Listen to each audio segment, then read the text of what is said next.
Oke, video kali ini saya akan bahas ergonomi dan posisi penumpang di Kawasaki Ninja 250 Fi tahun 2014 punyanya Bro Arza. Nanti jangan lupa di follow ya Instagramnya.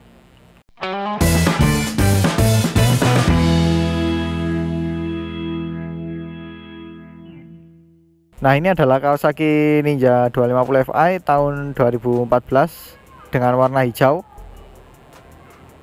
Dan video sebelumnya saya sudah mereview ya untuk cara desain dan juga secara keseluruhan. Oke, saya akan coba langsung naik bagaimana ergonomi kaki, tangan, dan sebagainya.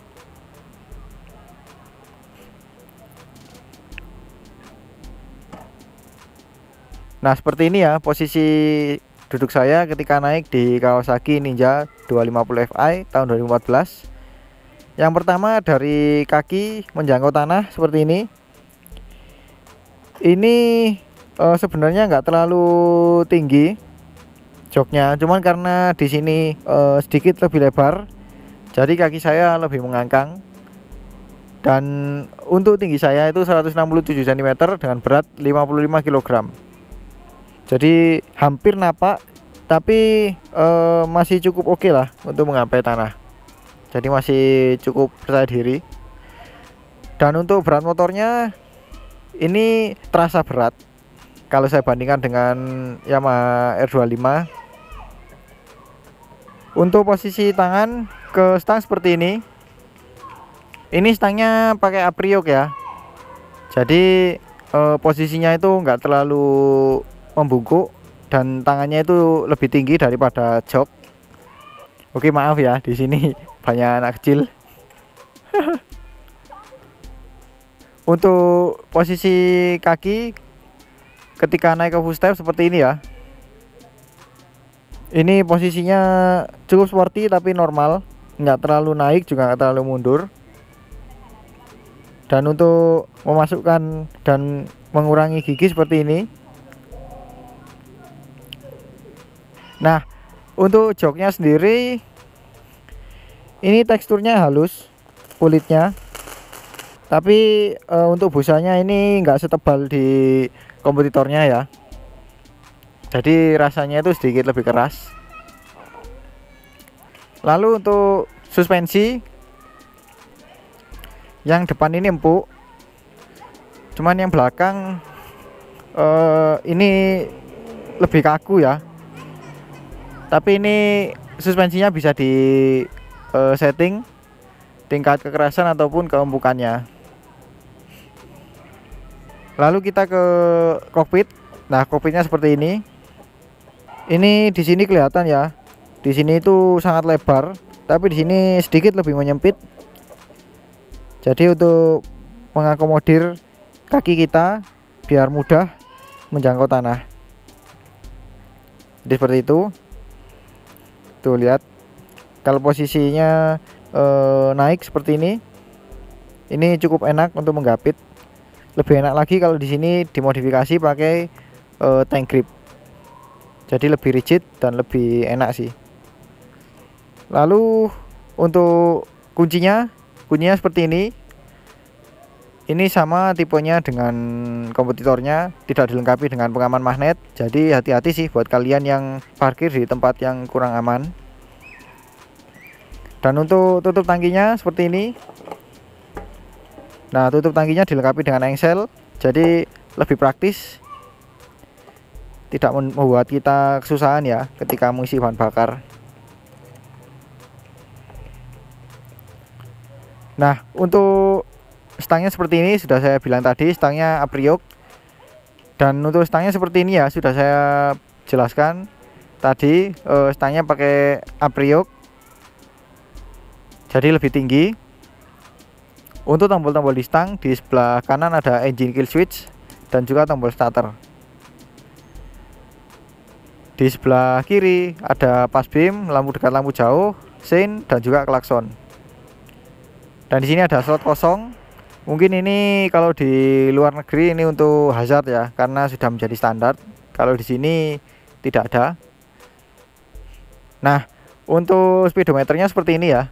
Ini speedometernya saya mampunya dilapisi dengan smoke, jadi nggak terlalu jelas untuk di siang hari, tapi untuk malam hari sih mungkin masih jelas ya. Dan ini perpaduan analog dan digital. Kita lihat apa saja info yang ditampilkan.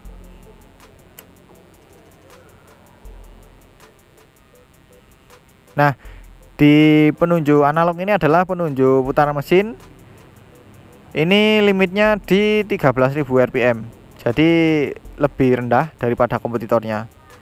Dan di info digital sini, di sini ada penunjuk kecepatan, jam, penunjuk sisa bahan bakar, dan odometer.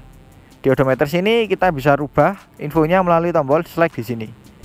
Di sini ada trip A, trip B, kembali ke odometer lagi. Jadi hanya 3 info tadi sih. Dan ini odometernya berjalan 20.303 km. Jadi cukup rendah. Dan di sini ada 2 tombol select dan reset. Untuk ya tadi selectnya itu untuk merubah tampilan odometer, dan resetnya itu untuk mengatur jam. Dan di sini ada indikator cukup banyak. Di sebelah sini ada indikator sein kiri, dan di sini ada sein kanan. Lalu di sini ada indikator oli kalau sudah naik. Kemudian di sini ada indikator baterai atau aki. Lalu di sini ada indikator netral. Dan di sebelah kanan sini ada indikator suhu. Di sini ada cek engine dan juga lampu jauh. Ya, info yang ditampilkan nggak selengkap komputernya sih, tapi cukup oke karena ada jamnya. Nah, setelah ini saya akan mengajak teman saya untuk mencoba duduk di depan, dan juga saya akan mencoba duduk di belakang sebagai penumpang, bagaimana ergonominya. Nah, sekarang saya akan mengajak teman saya yang punya motor ini, Bro Arza. Nah, Bro Arza ini punya tinggi badan 165 cm dengan berat 45 kg. Bagaimana ergonominya ketika naik di motor ini?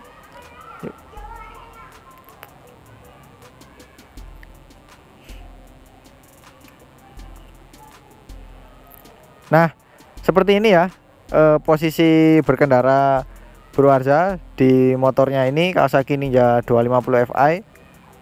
Pertama dari kaki bisa kalian lihat, ini posisinya hampir sama dengan saya, nggak terlalu napak sempurna, cuman masih bisa menjangkau tanah dengan cukup baik.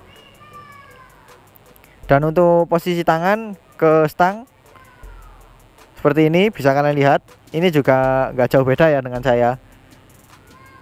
Meskipun ini sport fairing, tapi karena posisi stangnya itu apriok, jadi lebih tinggi dan membuat badan kita itu nggak terlalu membungkuk, bahkan terkesan lebih tegap.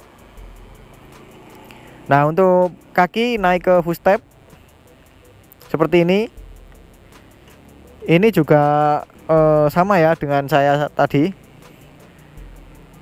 Ini posisinya nggak terlalu naik, juga nggak terlalu mundur, jadi masih nyaman untuk dipakai dalam jangka waktu yang cukup lama. Jadi seperti itu. Nah, sekarang saya akan mencoba duduk di belakang sebagai penumpang ya, bagaimana ergonominya.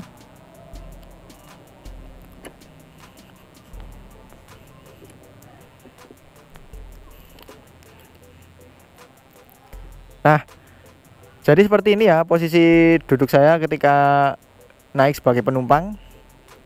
Pertama yang saya rasakan itu dari joknya ini ukurannya sih pas, cukup memadai, cuman untuk busanya nggak terlalu tebal ya, dan nggak terlalu empuk.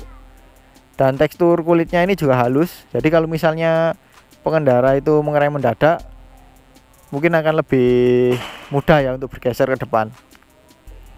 Dan untuk selisih tingginya ini memang sedikit ada perbedaan yang cukup jauh.